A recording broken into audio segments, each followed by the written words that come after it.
Donc pour notre fiche essentielle du chapitre, voilà ce qu'il y a un petit peu à retenir dans ce chapitre sur Rome du mythe à l'histoire. D'ailleurs, vous pouvez mettre une majuscule à histoire ici.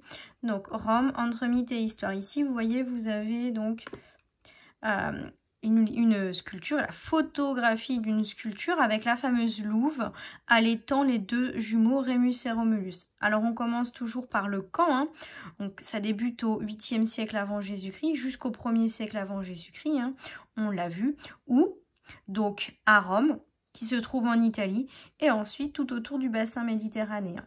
Donc la première partie de notre chapitre, on s'est intéressé dans un premier temps à la fondation de Rome entre le 8e et le 6e siècle avant Jésus-Christ.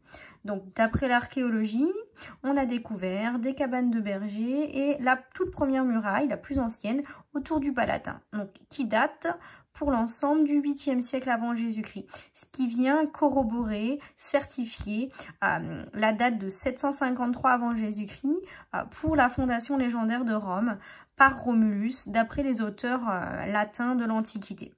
Donc Rome, on l'a vu, va rapidement devenir une cité dominée par les Étrusques, ce fameux peuple venu du nord de l'Italie, jusqu'au 6e siècle avant Jésus-Christ, plus particulièrement 509, et à la mise en place, l'instauration de la République. Donc c'est la dernière partie de notre chapitre et de notre fiche essentielle.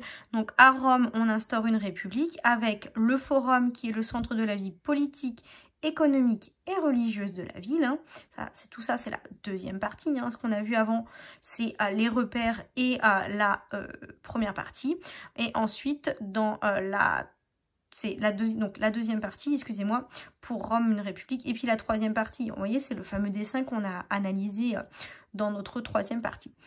Puis ensuite, dans la quatrième partie, on a vu que Rome va conquérir l'Italie, puis l'ensemble du bassin méditerranéen, et que beaucoup de ses dirigeants, comme César, vont s'appuyer sur les mythes, comme quoi il descendrait de grands héros et de déesses, pour pouvoir s'accaparer le pouvoir et prendre le pouvoir et diriger la République romaine.